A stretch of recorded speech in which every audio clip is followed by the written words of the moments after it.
Bonjour, je vous présente quelques fonctions de Adobe Rush, l'application de montage de vidéos d'Adobe sur iPad. Alors ce qui est intéressant avec cette application, c'est qu'on a des possibilités beaucoup plus étendues qu'iMovie inclus directement dans l'application, même s'il y a d'autres choses qui ne sont pas forcément inclus et qui ne sont pas forcément gratuites. Et donc quand on touche le petit bouton plus et qu'on va aller capter de la vidéo ou de la photo, on a plein d'options qui s'offrent à nous que l'on n'a pas de façon native dans l'appareil photo de l'iPad ou de l'iPhone. Donc notamment la possibilité d'avoir une exposition, de jouer sur l'exposition de façon manuelle. On va donc pouvoir paramétrer tout cela. On va également pouvoir corriger l'exposition. Alors bien sûr, ça sous-entendra qu'on ait mis une exposition automatique, sinon, si ce n'est pas le cas, on la gère nous-mêmes. Donc là, c'est un peu l'équivalent des stops sur un appareil photo. On va également pouvoir agir sur la balance des blancs, donc travailler sur la température de couleur et la teinte. Alors quand on est habitué à travailler avec les outils d'Adobe, on retrouve exactement les outils auxquels on est habitué déjà. Donc ce qui est pas mal, c'est qu'on n'est pas dépaysé. On a également la mise au point automatique ou manuelle donc sur un élément. On voit que c'est ces petits carrés là en fait. Le rond correspond à l'exposition, donc une fois qu'on la bloque, elle ne bougera plus. Donc ça c'est pas mal s'il y a des changements de lumière. Et puis pareil donc avec la mise au point, là où on va faire la mise au point, ça restera net.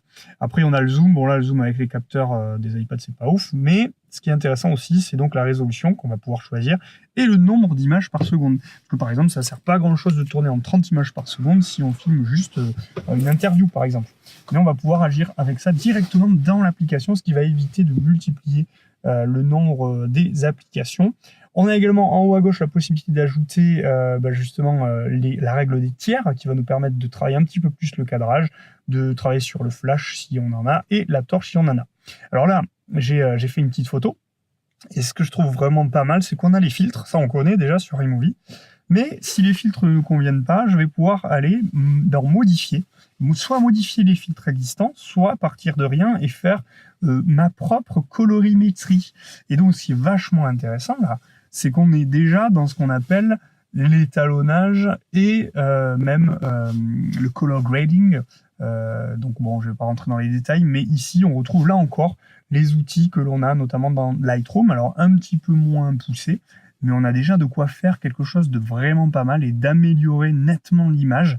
Alors après, je ne vais pas rentrer dans les détails de comment ça se passe, il y a des chaînes YouTube qui parlent de ça bien mieux que moi, mais ce que je vais vous montrer là, c'est l'efficacité de ces réglages, et en faisant tout à fait n'importe quoi, vous allez voir que quand je fais un avant-après, eh bien, il y a déjà une amélioration de l'image.